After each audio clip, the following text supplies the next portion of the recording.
Zombie Apocalypse.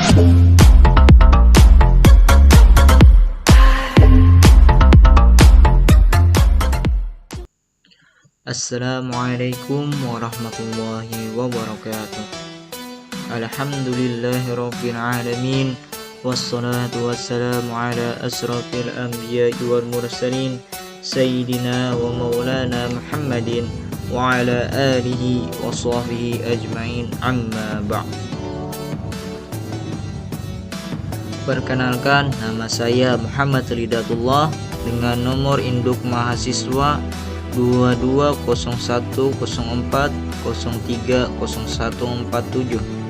Kali ini saya akan membawakan sebuah video dalam rangka untuk memenuhi tugas final tes ilmu dakwah yang diampu oleh Ibu Rizkiatur Hasanah Esos Emsos tentang mind mapping atau peta konsep materi ilmu dakwah.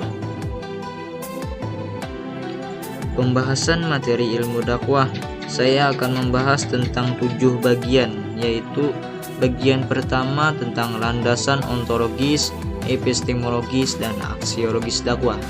Bagian kedua yaitu relasi ilmu dakwah dengan ilmu lain.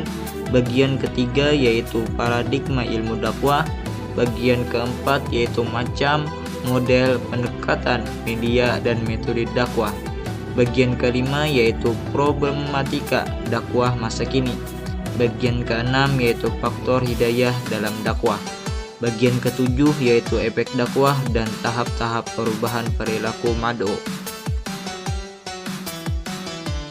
Landasan ontologis, epistemologis, dan aksiologis dakwah terbagi menjadi 3, yaitu landasan ontologis dakwah, landasan epistemologis dakwah, landasan aksiologis dakwah. Landasan ontologis dakwah. Ontologi merupakan sebuah cabang filsafat ilmu yang membahas tentang apa yang ingin diketahui dari suatu disiplin ilmu. Dengan perkataan lain, apa yang menjadi bidang dakwah telaahan ilmu tersebut. Ontologi dalam konteks dakwah adalah jawaban dari sebuah pertanyaan-pertanyaan mengenai apa itu dakwah dan hal yang terkait dengan yang ingin dikaji di sekitaran objek kajian sebuah dakwah. Penelitian ilmiah umumnya bersifat empiris tentang alam, yaitu yang membahas tentang manusia, hewan, tumbuhan, dan makhluk hidup lainnya. Dakwah pada dasarnya merupakan misi menyebarkan ajaran agama Islam sepanjang sejarah dan sepanjang zaman. Kegiatan tersebut dilakukan dengan melalui lisan, tulisan, dan perbuatan. Ini artinya dakwah menjadi misi abadi untuk mensosialisasikan nilai-nilai yang terkandung dalam agama Islam dan upaya untuk rekonstruksi masyarakat yang sesuai dengan agama Islam yang rahmatan lil alamin. Landasan epistemologis dakwah.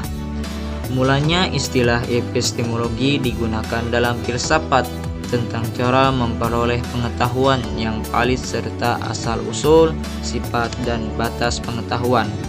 Menurut Jujun S. Surya Sumantri, epistemologi juga dikenal sebagai teori pengetahuan yang membahas secara merinci semua proses yang terlibat dalam upaya untuk memperoleh pengetahuan. Selama periode ini, pengetahuan diperoleh melalui proses tertentu yang dikenal sebagai metode ilmiah. Dengan kata lain, sains adalah pengetahuan yang diperoleh dengan menerapkan metode ilmiah.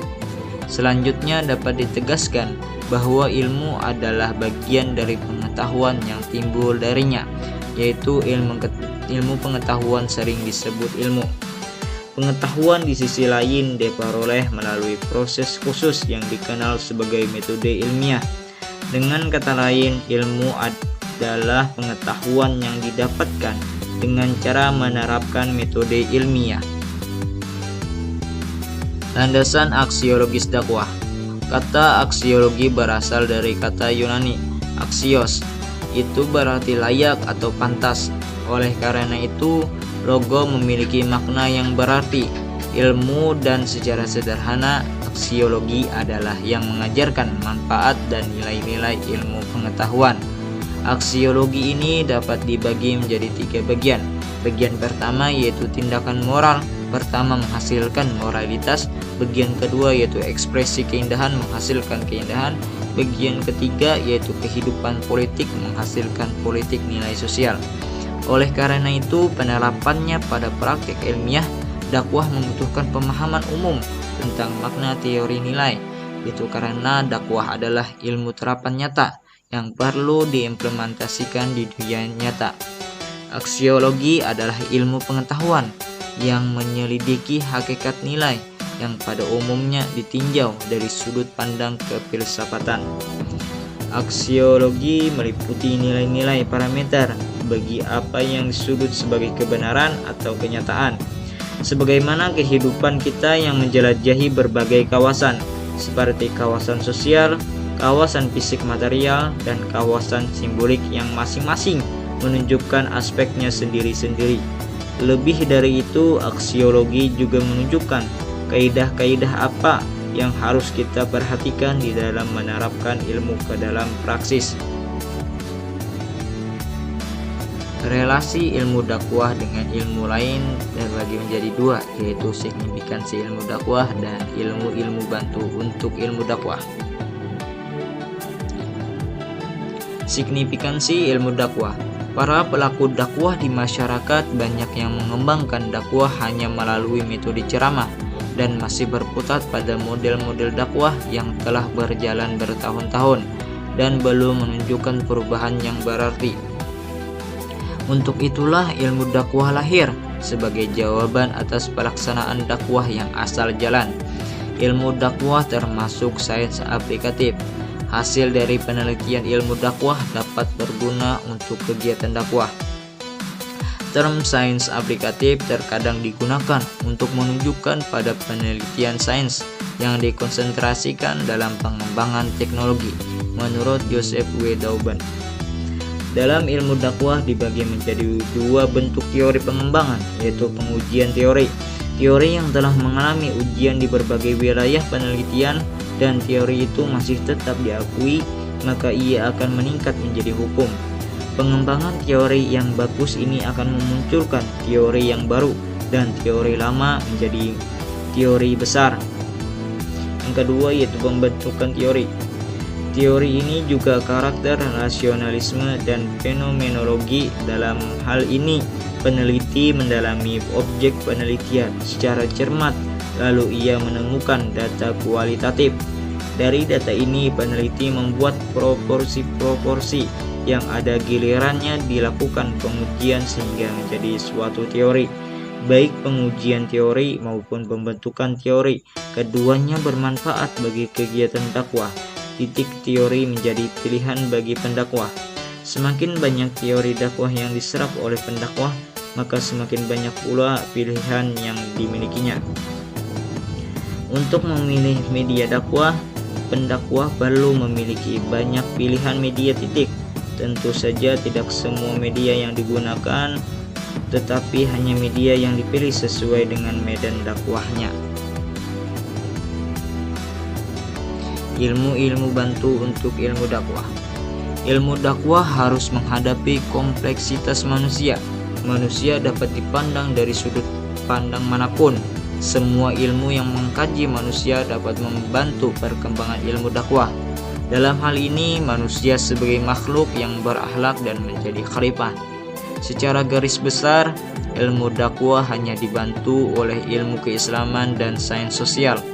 Ilmu dakwah masih membutuhkan hasil studi ilmu keislaman, karena dari situ ia berasal. Begitu pula sains sosial sangat diperlukan oleh ilmu dakwah sebagai ilmu yang serumpun.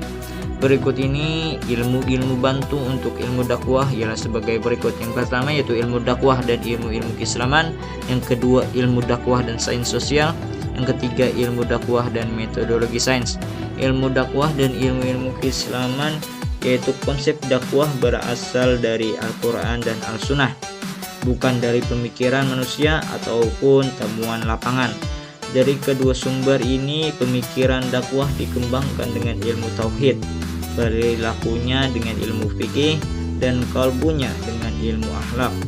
Yang kedua yaitu ilmu dakwah dan sains sosial. Semua disiplin sains sosial dapat membantu pengembangan ilmu dakwah. Ini adalah keharusan dalam sains sosial. Setiap disiplin sains sosial harus membantu saudaranya atau yang baru menjadi saudara dalam keluarga sains sosial. Yang ketiga yaitu ilmu dakwah dan metodologi sains. Semua disiplin ilmu yang membahas cara mengembangkan sains. Dalam hal ini ada dua disiplin metodologi yang dapat membantu pengembangan ilmu dakwah, yaitu ilmu penelitian dan ilmu logika. Paradigma ilmu dakwah terbagi menjadi dua, yaitu teori sistem dakwah dan teori proses dakwah. Teori sistem dakwah. Sistem dakwah terbentuk dari beberapa subsistem yang merupakan komponen-komponen yang lebih kecil dan merupakan bagian dari sistem dakwah. Beberapa subsistem yang merupakan komponen dakwah tersebut tidak lain adalah unsur-unsur dakwah itu sendiri, yaitu da'i, mad'u, maddah, thariqah, wasilah, dan atsar. Keseluruhan dari subsistem dakwah ini merupakan suatu kesatuan yang sangat terkait satu dengan yang lain. Satu subsistem saja terlepaskan dari sistem dakwah, maka target pencapaian cita-cita dakwah menjadi terganggu. Sistem dakwah dianalogikan sebagai manusia. Dai adalah kepala atau bagian terpenting. Pesan dakwah adalah dada, tangan sebagai metode dakwah, perut sebagai mitra dakwah, dan media dakwah diibaratkan kaki, di mana jika salah satu unsur atau bagian ini tidak ada, bisa dipastikan aktivitas dakwah akan cacat. Dalam sistem selalu terdapat input, output, dan proses. Kegiatannya harus selalu terkait dan bersambung terus-menerus hingga menyerupakan proses yang tidak berhenti pada suatu titik. Input itu adalah dai sebagai sumber informasi atau sebagai komunikator. Yang kedua yaitu proses adalah pelaksanaan dakwah. Output adalah cita-cita dakwah yang berupa cita-cita jangka pendek dan panjang. Feedbacknya adalah umpan balik dari objek dakwah setelah proses dakwah, yang kemudian diikuti proses evaluasi secara cermat dan tindakan korektif. Untuk selanjutnya berproses secara menyeluruh tapi selain berkaitan dan bersambung dan akhirnya pada garis final yang merupakan cita-cita dakwah.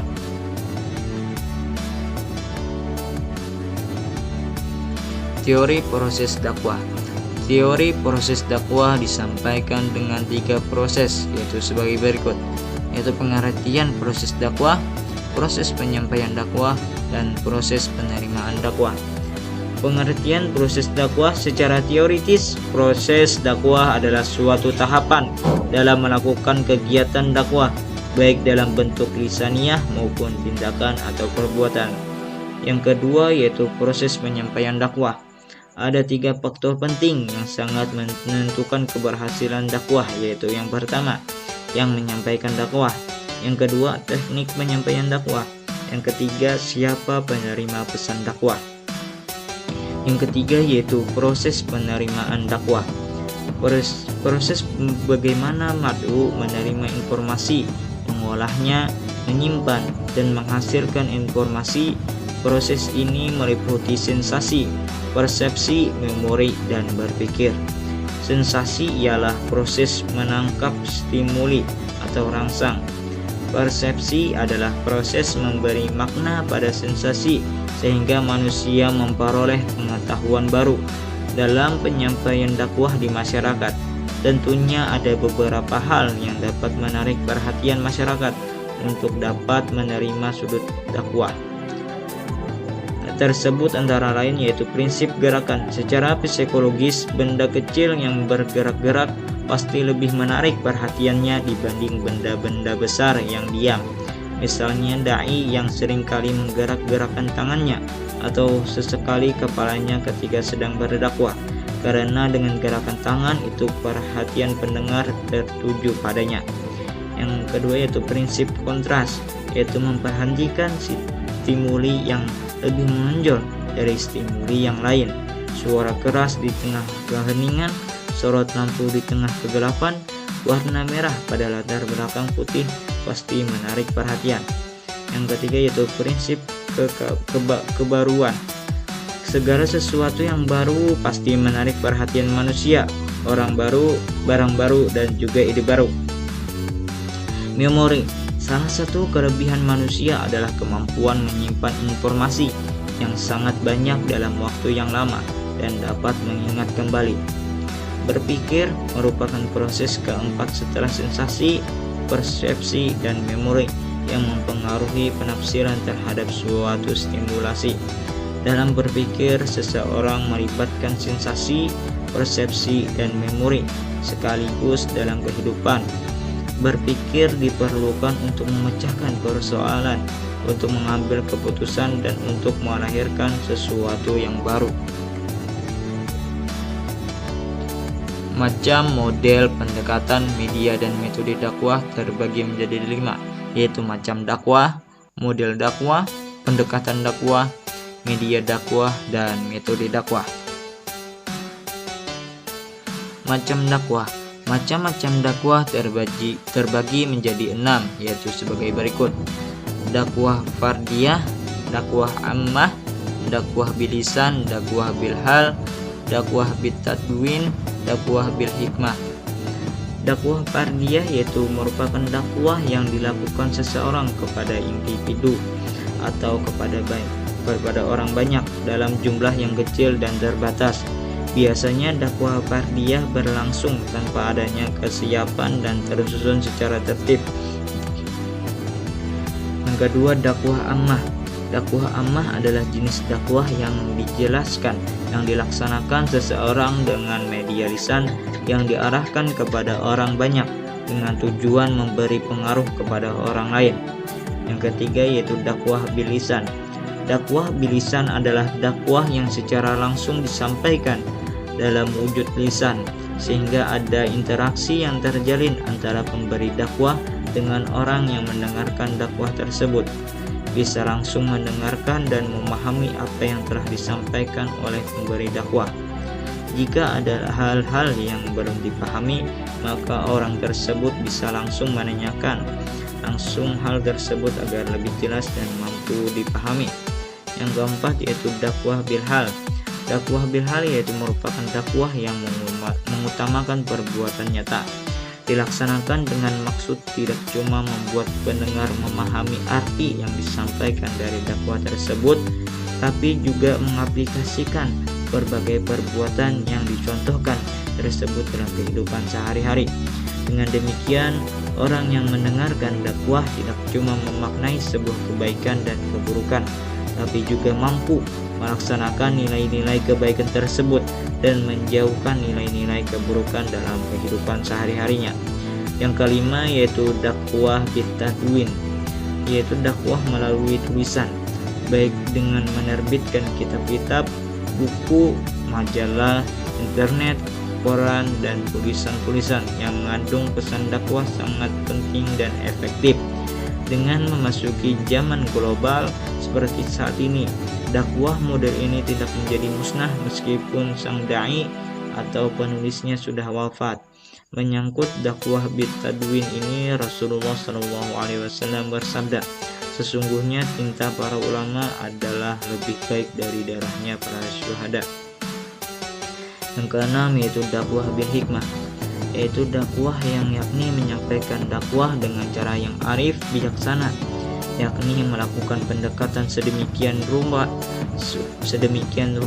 sehingga pihak objek dakwah bisa melaksanakan dakwah atas kemauannya sendiri, tidak merasa tidak ada paksaan, tekanan maupun konflik. Kata lain, dakwah bi'al hikmah merupakan suatu metode pendekatan komunikasi dakwah yang dilakukan atas dasar persuasif.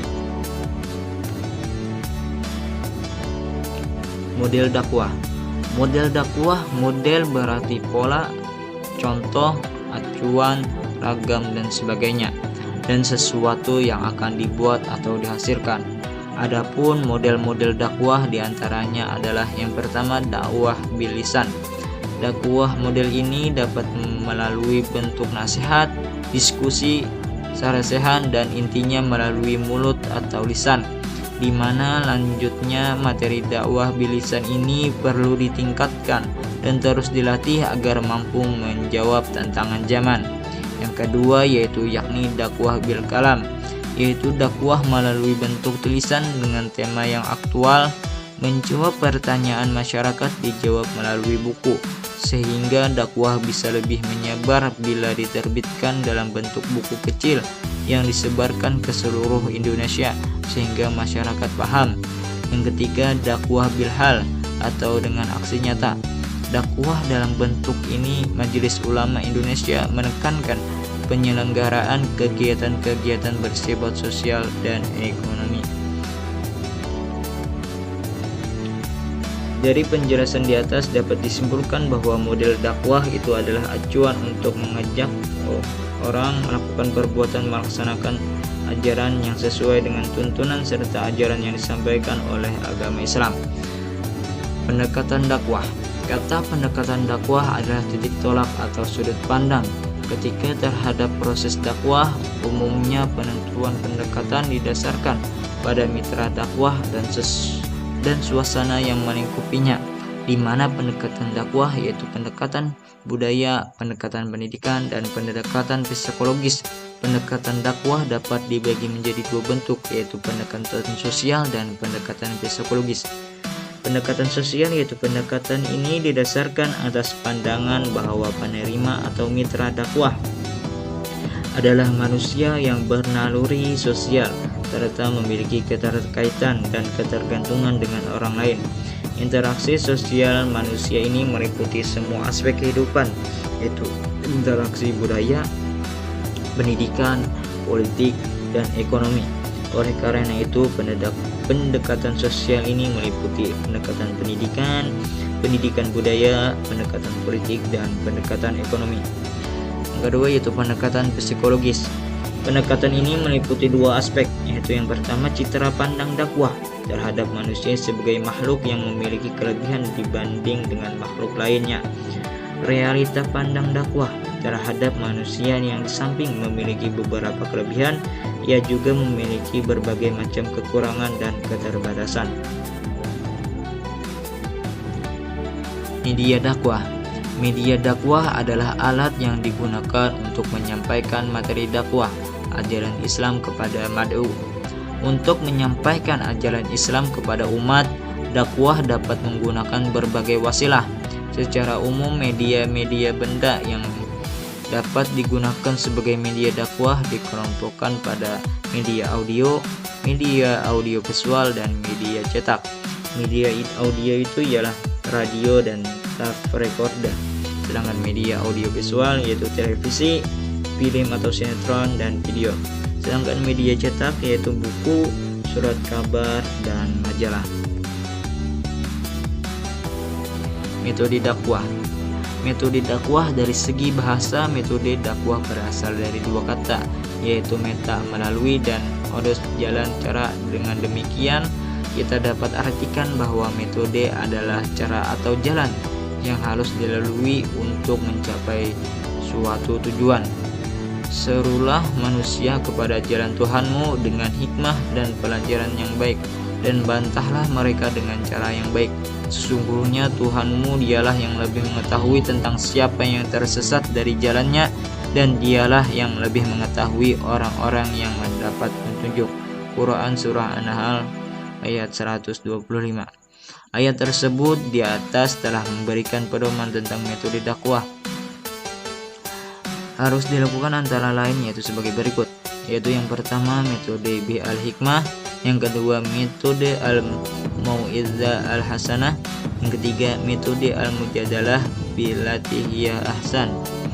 Yang pertama metode bi al-hikmah. Kata hikmah seringkali diterjemahkan ke dalam bahasa Indonesia dengan pengertian bijaksana, akal budi yang mulia, dada yang lapang dada, hati yang bersih, dan menarik perhatian orang kepada agama atau Tuhan. Al-mau'izzah al-hasanah.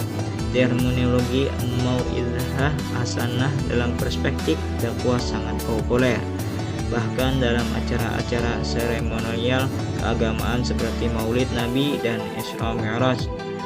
Istilah mau'izah hasanah mendapat porsi khusus dengan sebutan acara yang ditunggu-tunggu, yang merupakan inti acaranya dan biasanya menjadi salah satu target keberhasilan sebuah acara. Yang ketiga, al-mujadalah billati hiya ahsan. Dari segi etimologi bahasa lafaz mujadalah terambil dari kata jadala yang bermakna mintal dan melilit. Problematika dakwah masa kini terbagi menjadi tiga, yaitu sumber daya dai, mitra dakwah, mad'u, materi dakwah, maddah. Sumber daya dai. Peran seorang dai dalam Islam sangatlah penting, yaitu dalam mengamalkan demi syiarnya ajaran Islam itu sendiri. Peran dai ialah untuk memberikan pengajaran kepada seluruh manusia demi tegaknya Islam, terlebih lagi pengalamannya dalam kehidupan sehari-hari. Terdapat sifat dan kriteria utama yang wajib pada setiap dai, yaitu ilmu yang bermanfaat, beriman kepada Allah, sabar, berakhlak dengan akhlak yang mulia, ikhlas dalam melakukan ibadah, dan mempunyai sifat sidik. Dalam hadis yang diriwayatkan oleh Sahih Muslim dari Thauban, Nabi Muhammad SAW bersabda, "Di antara umatku selalu ada kelompok yang menegakkan kebenaran. Orang yang membenci mereka tidak dapat memberikan bahaya kepada mereka hingga datangnya keputusan Allah. Mereka pun seperti itu." Jadi dimanapun, kapanpun, dan bagaimanapun, pendakwah selalu hadir untuk mempelajari ajaran Islam sekaligus memperkenalkannya kepada masyarakat luas. Mitra dakwah, mad'u. Mitra dakwah terdiri dari banyak ragamnya. Ada yang dilihat dari segi usia, pendidikan, ekonomi, psikologi, dan demografis. Ragam dari mad'u tentunya akan berdampak pada materi dakwah, metode dakwah, serta media dakwah yang akan digunakan oleh dai sehingga dakwah yang dibawanya tepat sasaran. Yaitu ragam mad'u dari segi usia dapat dibedakan menjadi 4 golongan. Yang kedua, ragam mitra dakwah dari segi pendidikan, ragam mitra dakwah dari segi ekonomi, ragam mad'u dari segi psikologi, ragam dakwah segi demografis. Ragam mad'u dari segi usia dapat dibedakan menjadi 4 golongan, yakni sebagai berikut. Yang pertama, anak-anak. Umur anak-anak yang dikategorikan sebagai mitra dakwah yakni berkisar antara 13 sampai 12 tahun.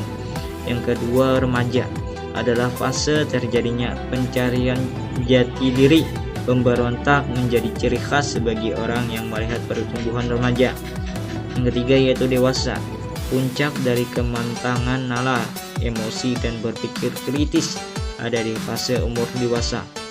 Yang kelima yaitu dewasa, orang tua, lebih mengedepankan kemapanan daripada perubahan serta memilih untuk tenang dan tidak gegabah adalah ciri-ciri fase ini. Ragam mitra dakwah segi pendidikan.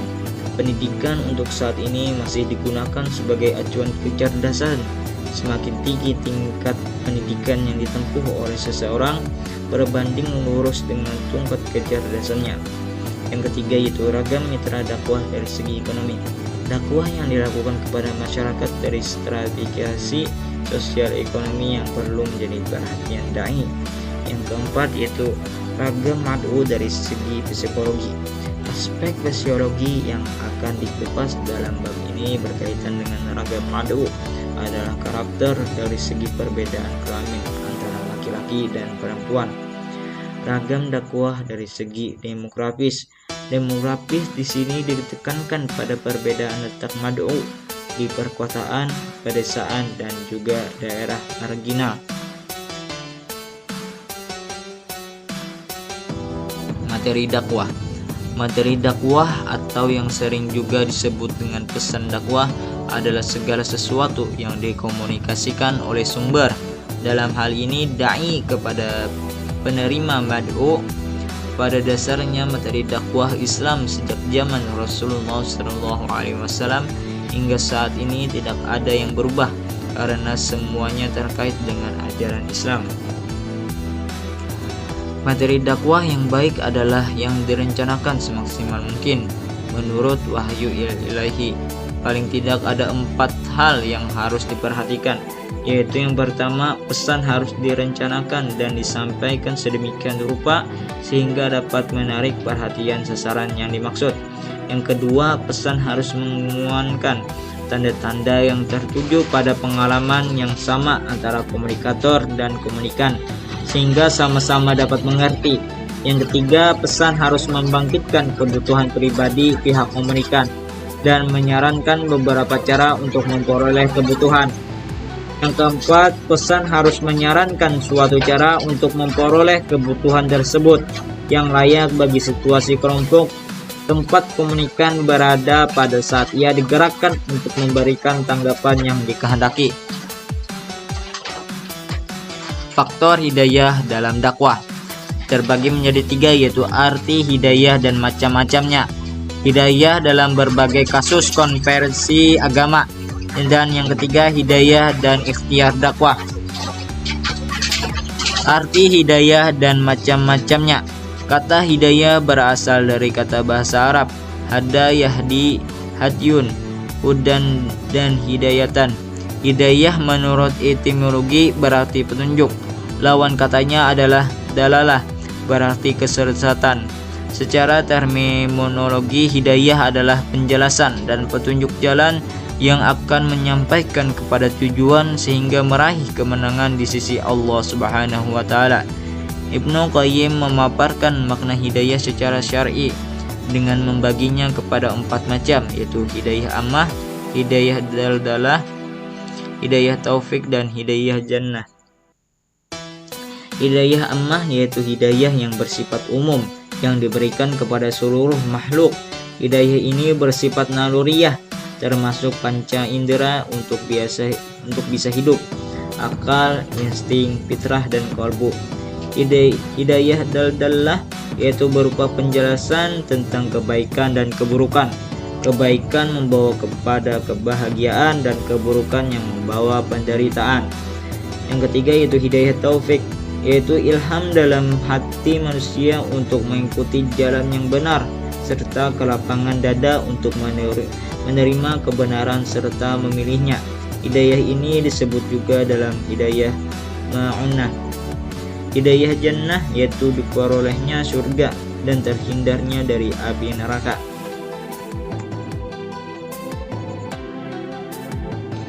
Hidayah dalam berbagai kasus konvensi agama. Terjadinya kasus-kasus konversi agama di kalangan umat beragama tidak terlepas dari adanya faktor-faktor intern dan eksternal individu atau kelompok. Selain itu, terdapat juga faktor hidayah atau petunjuk Allah yang mempengaruhinya. Konversi agama dapat terjadi bagi umat Islam lalu berpindah keyakinan kepada agama lain, dan sebaliknya dari kelompok non-muslim beralih keyakinan menjadi umat Islam. Beberapa faktor sesuai dengan perspektif pandangan keahlian masing-masing, yaitu petunjuk ilahi, yang kedua pengaruh sosial, yang tiga faktor psikologis. Yang pertama, petunjuk ilahi. Petunjuk ilahi disebut dengan hidayah. Dalam konteks ini, pengaruh supernatural berperan secara dominan dalam proses terjadinya konversi agama pada diri seseorang atau kelompok. Faktor ini direkomendasikan oleh para ahli agama atau teologi. Yang kedua, pengaruh sosial.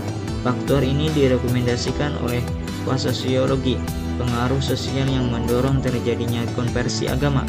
Yang ketiga yaitu faktor psikologis yang ditimbulkan oleh faktor intern maupun faktor ekstern.